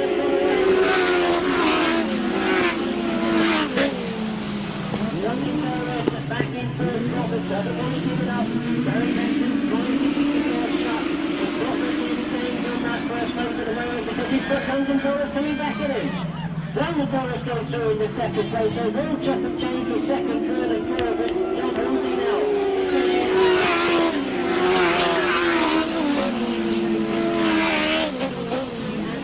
and now looking for second perhaps, as Duncan Torhurst gets just wide on that top end. But whatever that's going on, Richard Thomas and Kevin Woodley got away, and they will come round that pit bend this time. Again, they've gone very, very wide. I thought they would be holding in a bit tighter by now, but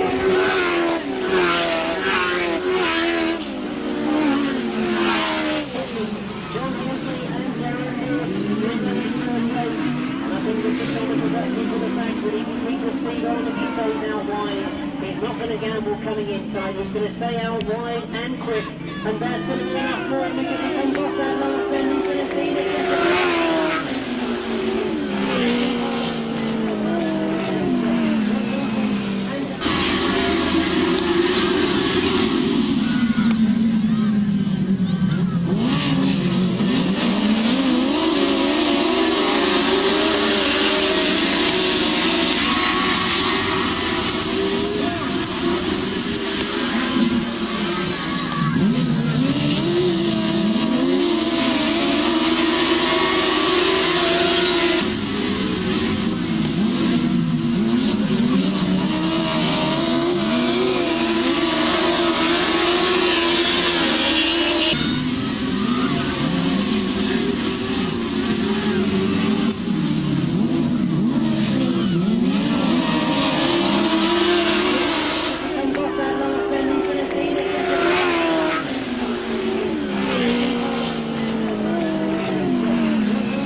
sadly misses out on a rostrum spot. He finishes fourth.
Well, indeed, as they come round receiving your congratulations, let's give you the official result of the 1000cc sidecar battle written 2002. It's been won by outfit number 60, Richard Thomas and Kevin Woodley.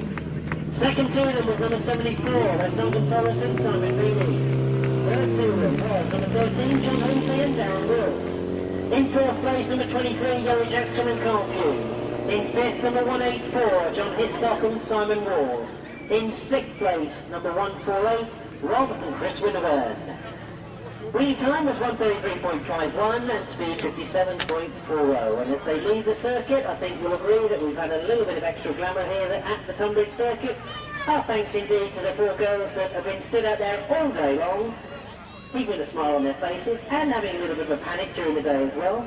But they've survived. Well done, girls. And I hope we're going to see you back here again. And I indeed would say to all of you that I hope you're staying for the presentation of awards. And I hope that we are going to see you back here later in the year. Although there have been some management changes here, what doesn't change is the fantastic circuit. And I think if I go back to all the conversations that went on when the UFC announced off this circuit, one thing for sure was announced was that there could well be a bit more involvement of 500 sidecars here. Now I'm not going to knock that one way or the other, because I think what you're seeing this afternoon is that if we get the very best of Europe here, we're seeing some fantastic racing. And I think if the type of racing we're seeing this afternoon is going to continue at this circuit, it's only going to get better and better and better. Well, looking at winning this afternoon, we start with third place as always, and we'll call up for the first of the awards. Third place in the 500cc sidecar battle written 2002, Leicester winning Andrew Stevens.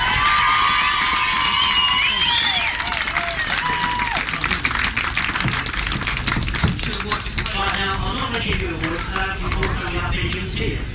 So, man hiding behind the cameraman over there, we're very pleased to say that the chief executive from the SCU is here to present the award to you. Not going to swear at him, not going to no swearing. I'll introduce Neil Howes to you. Well done, Neil. You're racing. Cheers, Lee. And you can make your way up to third place. And I'm going to watch you do. What do you think of it this afternoon then? I have to say, for those people sat at home watching the Monaco Grand Prix, there must have been 10 times more overtaking going on in front of you today.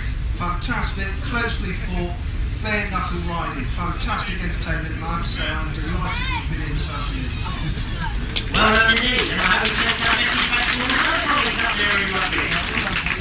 Right, let's move on to second place then, because we've got one of the Goodwin family up here.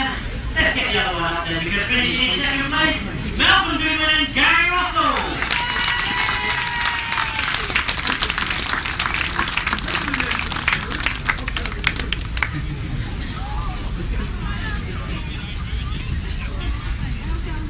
Don't even frightened to shake your arms, you've still got the gloves on. Well done, thanks very much. Well done. Brilliant, well done indeed to second place, but it means that if we got second and third, we need somebody to fulfill that first place. Well, we're expecting to see a few of these priors going well, so I mean to be polite. They went brilliantly. Absolutely fantastic riding. I think you'll agree with me that we can believe this man used to ride a solo. He's now on a 500 sidecar, riding that brilliantly as well. The winners this afternoon of 2002 Battle Race,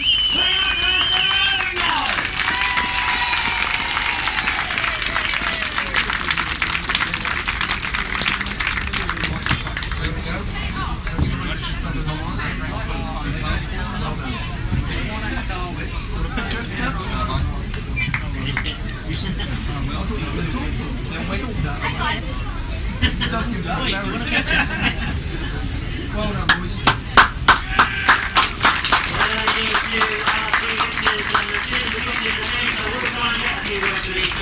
As far as I'm concerned, you just heard it from our chief executive of the ACU. Tough riding out there, let's just start with you. Tremendous riding.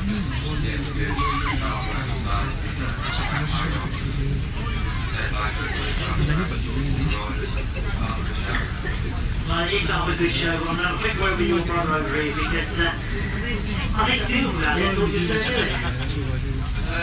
Yeah, I did it for about 3.5 laps, yeah. It's tough, man, you can never count them out. Well, I'll never count them out, but very pleased to see him over here, isn't it? Absolutely, yeah. I think the crowd was great, you know, everyone's worked really hard, you know. Not the best, but we had some good racing, you know. That's how we do it. That's what we like to hear. I'm going to attempt to... No, I can't speak Dutch, but I'm hoping these guys can speak a bit of English. So, William, I spoke to you this morning. Very pleased to be back here at the Collier Circuit.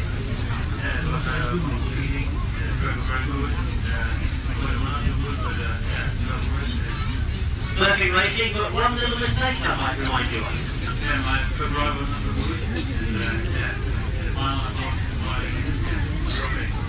Well done indeed, overall victors this afternoon. Let's give one more round of applause to the three winners.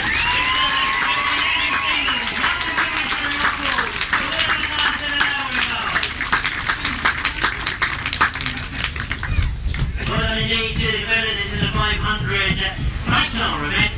Now to start the 500 solo awards, somebody a bit special to me to come up here and present these awards. I'm sure we'll get a big round of applause as he comes up. Great to see this guy around the circuit still. I'm pleased to welcome up here for the presentations, Stevie Schofield.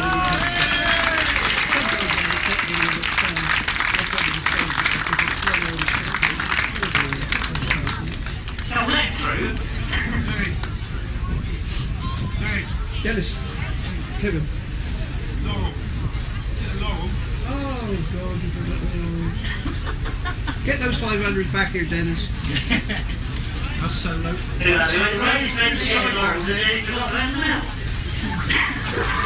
Well, great to see you here, Steve. Would you like to race this afternoon? Where is he?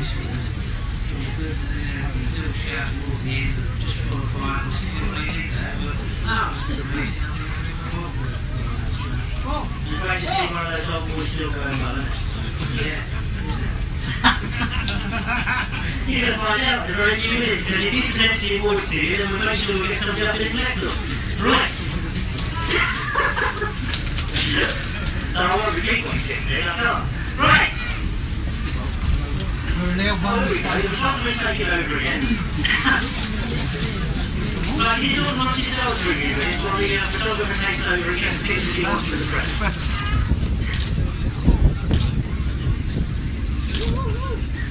Thank you.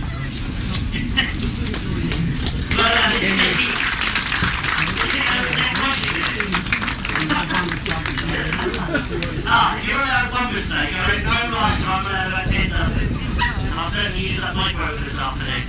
Right, we start with the Ivor Matthews.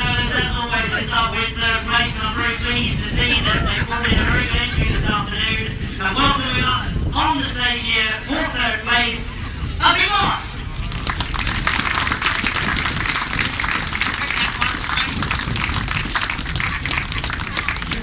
It's not going to go to shine on me, is it? No, it isn't.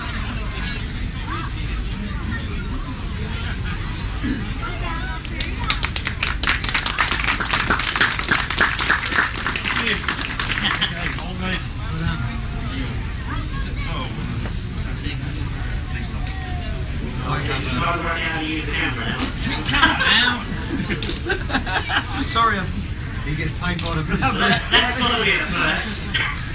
Right, then to join up on stage, we need the second place finisher, and from the same part of the world, we're forced to welcome the rider that started brilliantly this afternoon.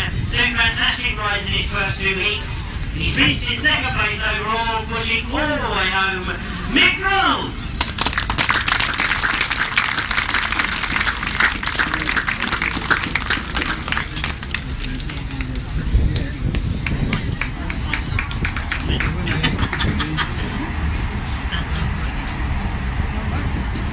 You know, to take 2 calories here. Yeah. That's what he's thinking. That's better. Yeah, that's better.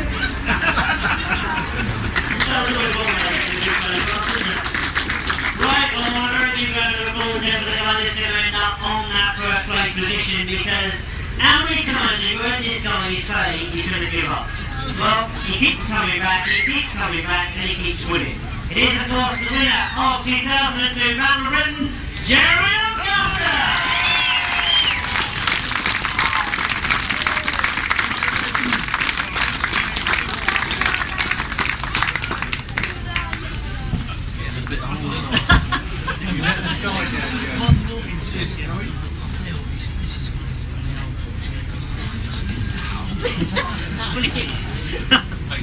It's an old boy taking pictures. Do you want me to take a picture of the umbrella as well? As the civilian clothes? Civilian? There is prison clothes. He's getting all the fun kids to do, you've got to talk about it, because he hasn't got his letters on. Civilian clothing. Civilian clothing? That's what he said. You tell his net service, wouldn't you? Yeah, that's right. No, you're supposed to be up on there. Yeah, you are. He's trying to make out he's not used to it now, isn't he? Do you want to put that off? No, you don't want that. You don't want the fact he's in his cheese. No, I know. Okay, I've got to look over you first of all. Great to see you riding around. You've been to this country a few times, but this is very enjoyable. Yeah, that was very good. In the morning, later in the evening. And you enjoyed that final? Yeah, finally I had a very good spot. I also went with people who were quicker than me. Absolutely, we're very well done indeed. It's great to see you here, Toby. And Nick, I know I've seen you many times in this country, in the world rounds, etc., but this circuit here particularly, enjoyable to ride.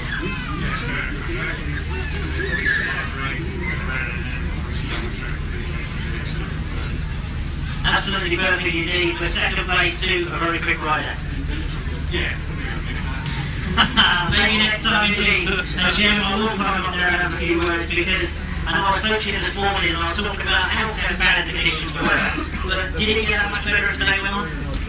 Yeah, I think it did dry out. There's some good racing lines, but I always said along that you could easily get yourself in trouble if you wanted to. In the end, you had to ride very hard. That last downboard just made the inside very slippery, which sure does Italian. And you had to be on the edge of the dirt. It sucked you in towards the fence, so you had to be very sort of aware of it. Well, indeed, aware of it you were. fantastic ride, and I just wondered whether you thought earlier on this afternoon whether it was going to be. Yeah, I did. Then I thought, the way the weather was going, I thought, well, it's either going to happen, or we'll be packing up and going home. And fortunately, it turned out, the racing turned out very well, which is nice. Well, indeed, it turned out very well indeed. Well done indeed, 2 out of 3 solo winners this afternoon. In third, we Boss. In second, Maik Groen. And in first place, Jeremy Doncaster.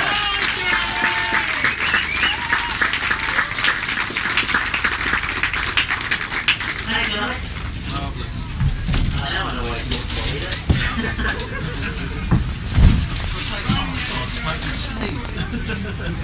Right, and we say thank you indeed to Steve for presenting the solo awards, and we call back Neil Hillings again, the Chief Executive of the SU, because we have got now the 1000cc cycle winners to bring up here, and I want to hear some very big round of applause, because I think battling with machinery this afternoon, finishing in third place of the 2002 Battle of Britain, was of course John Halsey and Darren Wells.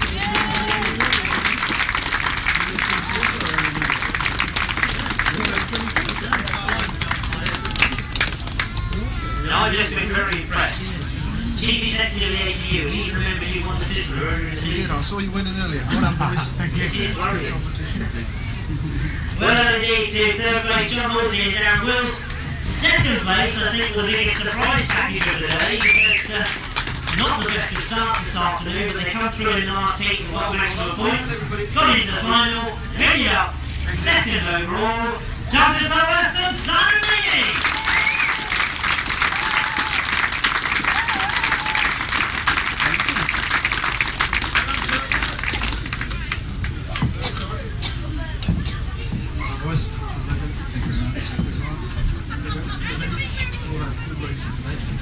They make their way to second place. It means that we've still got that first place vacant, and I'm sure there's going to be a very big round of applause for these very likable characters travelling a long way up from Cornwall. They've done it at long last. They've won a big one. It is the Battle of Britain 2002, and collecting the cups and the rosettes and everything from Cornwall is Richard Thomas and Kevin Woodley.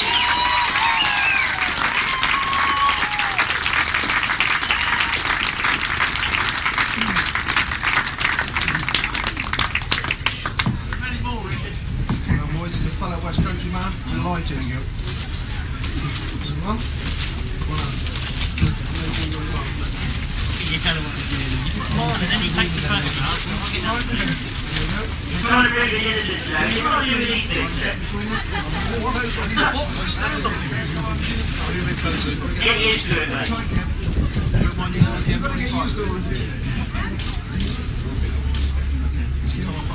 Right, you can make your way up on the rostrum now. Well done, boys. So what I think you want to do is have a quick word with over here. John, the first thing I want to ask you really is you kept up and changing lights. Come on, we didn't last one at the first two. We've been in. We had a couple of good results. We tried to speed it up. It was okay. And then one of the cars went down in that third heat. That's why we got that fifth. So we had a mad rush there to get it done. Put back on the grass light to find, of course, getting that bad result left us. Fifth choice for the gates, so we ended up with a not really good game, but it was a good race, we battled on and fair play. Well, fair play indeed, a great race indeed, a good final, and if I can just quickly nip over with Duncan. A bit late waking up today, wasn't it?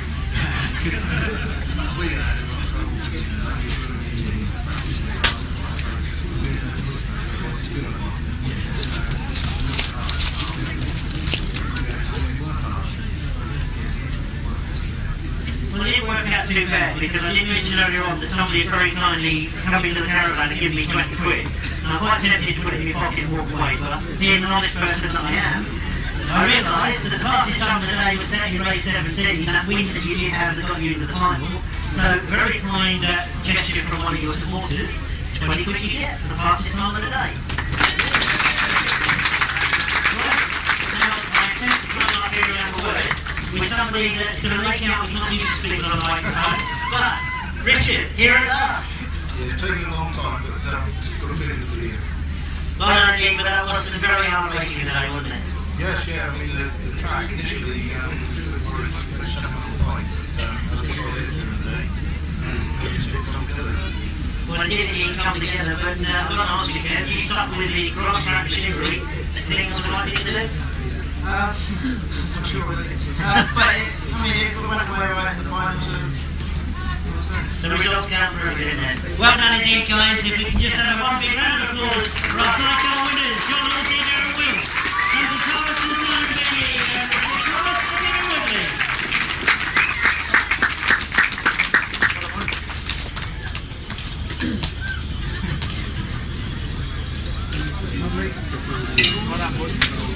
Well, indeed, as we get the last of our winners come down off the roster of anyway, so we just say thank you for calling it, the Battle of Brentford 2002. I just heard Ron Neal to say a very big thank you to all the organisers. I think I would back that 100% to say that they've done superbly well.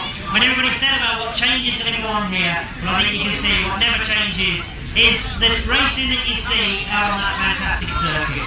Hope we're going to see you all later in the year. We've got big events coming up, and I will at least say to you, have a very safe journey home. Hope to see you in the Grasstrack very soon.